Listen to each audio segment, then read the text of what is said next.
Abundance. இன்றைக்கி இருக்கிற உலகத்தில் பெரும்பாலுமான மக்கள் ஒரு மாதிரியான மனசோர்வோடவே இருக்கிறாங்க. எப்போவுமே ஒரு சோர்வு அவங்கள துரத்திக்கிட்டே இருக்குது.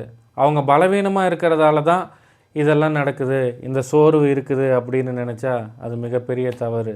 அவங்களோட முழு சக்தியையும் பயன்படுத்தாமல், அதாவது அவங்களோட ஃபுல் சிஸ்டமையும் பயன்படுத்தாமல் ஒரு பகுதியை மட்டும் பயன்படுத்தி அவங்களோட வாழ்க்கையை ஓட்ட முயற்சி பண்ணுறது தான் இதுக்கான காரணம். நம்மளை சுற்றி இருக்கிற மனுஷங்களை கவனித்து பாருங்கள். 2 வகையான மனுஷங்க இருப்பாங்க. ஒரு பக்கம் வெற்றியை வெறித்தனமாக துரத்திக்கிட்டு எப்போவுமே வேலை, ஓட்டம், ஒரு விதமான பதட்டம், எப்படியாவது முன்னேறிடணும் அப்படின்ற வேகம், தீர்க்கமான முயற்சி. ஆனால் இவ்வளவு இருந்தும் இவ்வளவு செஞ்சும் அவங்களுக்குள்ள அவங்க மனசில் ஒரு நிம்மதி இருக்காது. ஒரு வெறுமை, ஒரு எம்டினஸ் அவங்கள துரத்திக்கிட்டே இருக்கும். இன்னொரு பக்கம் ரொம்ப அமைதியாக ஆன்மீகம், கோவில், தியானம்னு இருப்பாங்க. ஆனால் அவங்கக்கிட்ட கேட்டிங்கன்னா பொருளாதார அளவில் ஒரு பெரிய மாற்றம், ஒரு வளர்ச்சி இருக்காது. ஒரு தெளிவான லட்சியம் இல்லாமல் உலகியல் வாழ்க்கையிலிருந்து விலகி நிற்பாங்க. இப்போ கேள்வி என்னென்னா, ஏன் வெற்றி கிடைச்சாலும் அது முழுமையாக இல்லை, அமைதி கிடைச்சாலும் அதில் ஒரு நிறைவு இல்லை? யாருமே சொல்லாத ரகசியம் என்னென்னா, அபரிமிதம், அதாவது அபண்டன்ஸ் அப்படிங்கிற வளம் கடின உழைப்பால் மட்டும் வர்ற ஒரு விஷயம் கிடையாது. அதே சமயம் உட்காந்து தியானம் பண்ணுறதாலையும் மேனிஃபெஸ்டேஷன் பண்ணுறதாலையும் வர்றது இல்லை. உங்களுக்குள்ளே இருக்கிற 2 சக்திகள் எப்போ ஒன்றா சேர்ந்து இயங்க ஆரம்பிக்குதோ அப்போ தான் உண்மையான வளம் பிறக்கும். யோக அறிவியலில் இதை இடகலை, பின்கலை அப்படின்னு சொல்லுவாங்க. இடகலை இது நிலவு சார்ந்த சக்தி, லூனார் எனர்ஜி, அதாவது உள்வாங்கும் தன்மை, உள்ளுணர்வு, இன்ட்யூஷன். பின்கலை இது சூரிய சக்தி, சோலார் எனர்ஜி, அதாவது செயல்பாடு, வேகம், சாதிக்கிற குணம். நவீன அறிவியலில் இதை நரம்பு மண்டலத்தோட சமநிலைன்னு சொல்கிறோம். பேராசிம்பத்தட்டிக் நர்வஸ் சிஸ்டம் இது ஓய்வு, குணமாகிறது, உள்வாங்குதல், இது மாதிரியான விஷயங்களை கையாளுது. சிம்பத்தட்டிக் நர்வஸ் சிஸ்டம் இது செயல், கவனம், வேலை சார்ந்தது. இந்த 2ல் ஏதாவது ஒன்றோட ஆதிக்கம் மட்டும் இருந்துச்சுன்னா உங்கள் வாழ்க்கை ஏதாவது ஒரு பக்கம் மட்டுமே சாஞ்சிக்கிட்டு இருக்கும். ஒரு பேலன்ஸ் இருக்காது. இன்றைக்கி நம்ம இதை வெறும் பேச்சா மட்டும் பார்க்க போகிறதில்ல. உங்களோட ஒட்டுமொத்த இருப்பையும் எப்படி மறுசீரமைக்க போகிறோம், எப்படி மாற்றி அமைக்க போகிறோம் அப்படிங்கிற அறிவியலை தெரிஞ்சுக்க போகிறோம். எப்படி உங்கள் ஒட்டுமொத்த இருப்பையும் ரீவயர் பண்ண போகிறோம் அப்படிங்கிறத தெரிஞ்சுக்க போகிறோம். லா ஆஃப் அட்ராக்ஷன் அப்படின்ற விஷயத்துக்கு பின்னாடி இருக்கிற ஒரு ஆழமான அறிவியலை தெரிஞ்சுக்க போகிறோம். இன்றைக்கி உலகம் சோலார் எனர்ஜியை, அதாவது இந்த பின்களை சார்ந்த சக்தியை மட்டுமே தூக்கி வச்சு கொண்டாடிக்கிட்டு இருக்குது. காலையில் எந்திரிச்சு சீக்கிரமாக ஓடு, ஹார்ட் ஒர்க் பண்ணு, மற்றவங்கள விட வேகமாக போ, இதையே கேட்டு கேட்டு உங்கள் நரம்பு மண்டலம் எப்போவுமே ஒரு ஃபைட் அண்ட் ஃப்ளைட் மோடுக்கு, அதாவது ஒரு போர் நிலையிலேயே பழகி இருக்குது. இதனால் உங்கள் உடம்போட கார்டிசோல் ஹார்மோனோட அளவு அதிகமாகுது, மன அழுத்தம் அதிகமாகுது, முடிவெடுக்கிறதுல ஒரு தெளிவு இல்லாமல் போகுது. நீங்கள் உங்களோட ப்ரொடக்டிவிட்டியை அதிகப்படுத்துறதுனால உங்களோட வளம் அதிகமாயிரும் அப்படின்னு நினச்சிங்கன்னா அது தப்பு. உங்கள் ப்ரொடக்டிவிட்டியை அதிகப்படுத்துறதுக்கான முயற்சியை வேணால் நீங்கள் செய்யலாம், ஆனால் அதுக்கான ஆற்றல் உங்கள்கிட்ட இருக்காது. இப்போ இதோட மறுபக்கத்தை பற்றி பார்ப்போம். நிறைய பேர் இடகலையோட ஆதிக்கத்திலேயே அதிகமாக இருப்பாங்க. இந்த மாதிரி இருக்கிறவங்க அமைதியாக இருப்பாங்க, ஆனால் போக போக ஒரு சோம்பேறித்தன்மையோடு மாறிடுவாங்க. தெளிவு இருக்கும், ஆனால் செயல் இருக்காது. இதனால் இவங்களால் பொருளாதார ரீதியாக முன்னேற முடியாமலே இருக்கும். இங்கே தான் ஒரு மிகப்பெரிய உண்மை இருக்குது. அபண்டன்ஸ் அப்படிங்கிற வளம் உங்கள் நரம்பு மண்டலம் எவ்வளவு ஒத்திசைவாக, எவ்வளவு கோஹரண்ட்டாக இருக்குது அப்படிங்கிறத பொறுத்து தான் இருக்குது. உங்கள் மூளையில் இருக்கிற 2 மண்டலங்களும் சமநிலைக்கு வரும்போது உங்கள் உடம்பில் டோப்பமைன் அப்படின்ற ஹார்மோன் சீராக சுரக்கும். இதனால் உங்களுக்கு ஸ்ட்ரெஸ் இருக்காது, கவனம் கூர்மையாக இருக்கும், ஆனால் உங்களுக்குள்ள ஒரு அமைதியும் சேர்ந்து இருக்கும். உங்கள் உள்ளுணர்வு என்ன சொல்லுதோ உங்கள் கைகள் அதை செயலில் காட்டும். யோகிகள் இதைத்தான் சுழுமுனை நாடி விழிப்புணர்வு அப்படின்னு சொல்கிறாங்க. அறிவியல் ரீதியாக பார்த்தா இதுக்கு பேர் நியூரல் கோஹரன்ஸ். உங்கள் மூளை அலைகள் சீராகும்போது வெற்றியை நீங்கள் தேடி ஓட வேண்டியிருக்காது, வெற்றி உங்களை தேடி வர ஆரம்பிக்கும். அதை ஈர்க்கிறதுக்கான மேக்னெட்டாக நீங்கள் மாறி இருப்பீங்க. ஒரு விஷயத்தை தெளிவாக புரிஞ்சுக்குங்க. உங்கள் உடம்பில் இருக்கிற இந்த 2 வகையான சக்திகளுக்கு நடுவில் எப்போவுமே ஒரு மோதல் நடந்துக்கிட்டு இருக்குது. சூரிய சக்தி ஆண் தன்மையை கொண்டது, இது பின்கலை. இதோட தன்மை தர்க்கம், அதாவது லாஜிக், செயல், வேகம், ஒழுக்கம், லட்சியம், இது மாதிரியான விஷயங்கள் சார்ந்தது. அடுத்தது சந்திர சக்தி, இது பெண்மை தன்மையை கொண்டது, லூனார் எனர்ஜி.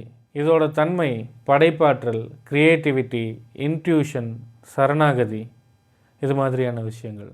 பின்கலை மட்டும் அதிகமாக இருந்துச்சுன்னா நீங்கள் ஒரு நிமிஷம் கூட சும்மா இருக்க முடியாது. எப்போவுமே பதட்டமாகவே இருந்துக்கிட்டு இருப்பீங்க, மற்றவங்கள அதிகாரம் பண்ணுவீங்க, சீக்கிரமாக சோர்வாயிருவீங்க, பேர்ன் அவுட் ஆயிடுவீங்க. இடகலை மட்டும் அதிகமாக இருந்துச்சுன்னா ஒரு குழப்பமான மனநிலையிலேயே இருப்பீங்க. தேவையில்லாத யோசனைகளோடும் எந்த செயலில் இறங்கினாலும் ஒரு பயம் இருக்கும். உலகத்திலிருந்து விலகி இருப்பீங்க. ஆனால் இந்த 2 சக்தியும் சமநிலையாக பேலன்ஸ்டாக இருந்துச்சுன்னா உங்களுக்குள்ள ஒரு அமைதி இருக்கும், ஒரு அமைதியான வேகம் இருக்கும், காம் இன்டென்சிட்டி இருக்கும். கஷ்டப்படாமலே ஒரு காரியத்தை உங்களால் கவனமாக செய்ய முடியும். உங்கள் முடிவுகளில் ஒரு தெளிவு இருக்கும். உங்களோட இருப்பே ஒரு வசீகரமான தன்மையை கொண்டதாக மாறிடும். இதைத்தான் நான் ஒருங்கிணைந்த இருப்பு, அதாவது the state of integrated being அப்படின்னு சொல்கிறேன். இது கட்டாயப்படுத்தி செய்கிற வேலை இல்லை. இது சரியான முறையான பயிற்சிகளை பின்பற்றுவது மூலிமா உங்களுக்குள்ளே நடக்கிற ஒரு அழகான கலப்பு. இதை புரிஞ்சுக்கிறதுக்கு ஒரு சின்ன கதை சொல்கிறேன். ஒரு ஊரில் 2 வில்வித்தைக்காரங்க இருந்தாங்க. ஒருத்தர் ரொம்ப பலசாலி. அவர் அந்த வில்லோட ஸ்ட்ரிங்கை, அதோட நாணை ரொம்ப பலமாக இழுப்பார். ஆனால் அவருக்கு சரியாக குறி வைக்க தெரியாது. அவர் விடுற அம்பு அந்த இலக்கை போய் அடையாமல் இதனாலேயே எங்கேயாவது போய் விழுந்துடும். அவருக்குள்ள பலம் இருக்குது, ஆனால் தெளிவு இல்லை. இன்னொரு ஆள் ரொம்ப அமைதியானவர். அவருக்கு குறி வைக்கிறதுல அசாத்தியமான திறமை இருந்துச்சு, ஆனால் அவர்கிட்ட போதுமான பலம் இல்லை. அவரால் அந்த நாணை முழுசாக கூட இழுக்க முடியாது. என்னதான் தெளிவாக கரெக்டாக குறி வச்சாலும் அவரோட அம்பு அந்த இலக்கை போய் அடையிறதுக்கு முன்னாடியே கீழே விழுந்துடும். 2 பேருமே பல வருஷங்களாக பயிற்சி பண்ணியும் தோற்று போயிட்டாங்க. அப்போ அந்த நேரத்தில் அங்கே ஒரு குரு வந்தார். வந்தவர் அவங்கக்கிட்ட தெளிவு இல்லாத பலம் குழப்பத்தை தரும், பலம் இல்லாத தெளிவு பயனற்றது அப்படின்னு சொல்லியிருக்கிறாரு. அது மட்டும் இல்லாமல் முதல்ல முழுமையான அமைதியோட உன்னோட இலக்கை கவனி, அதுக்கப்புறம் உன்னோட முழு பலத்தையும் அந்த வில்லில் காட்டு அப்படின்ற ரகசியத்தை அவர் அவங்களுக்கு சொல்லி கொடுத்தாரு. சில மாதங்கள் அந்த குரு சொல்லி கொடுத்த மாதிரி அவங்க பயிற்சி பண்ணதுக்கப்புறம் அவங்களோட இலக்கு ஒன்றுமே தப்பாமல் கரெக்டாக அவங்க இலக்கை போய் அடைஞ்சிது. கவனம் இடகலை சார்ந்தது, செயல் பின்கலை சார்ந்தது. உங்கள் வாழ்க்கையும் இப்படி தான். உங்கள் பின்கலை சக்தி அந்த நாணை இழுக்குது, உங்கள் இடகலை சக்தி குறி வைக்குது. இது 2ம் சேரலைன்னா நீங்கள் ஒன்று டயர்டாயிருவீங்க, இல்லை உங்கள் இலக்கை அடைய மாட்டீங்க. இப்போ ஒரு முக்கியமான விஷயத்துக்கு வர்றோம். இந்த சமநிலைங்கிறது யோசிக்கிறதுனால வர்றது இல்லை, ஒரு நெருப்பால் வர்றது.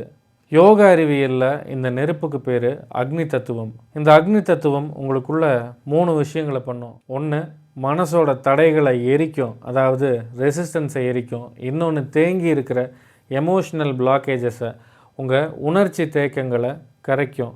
3வது, உங்களுக்குள்ளே இருக்கிற அந்த 2 முரண்பட்ட சக்திகளையும் ஒன்றா இணைச்சி ஒரு கோஹரன்ட் ஸ்டேட்டுக்கு, ஒரு ஒத்திசைவு நிலைக்கு கொண்டு வரும். இது உங்கள் உடம்போட மெட்டபாலிசம், அப்புறம் நரம்பு மண்டலத்தோட வேகல் டோனை சீராக்குது. உங்கள் உள்ளக்னி வேலை செய்ய ஆரம்பிச்சதுன்னா நீங்கள் பயத்திலிருந்து தெளிவு நிலைக்கு வந்துடுவீங்க.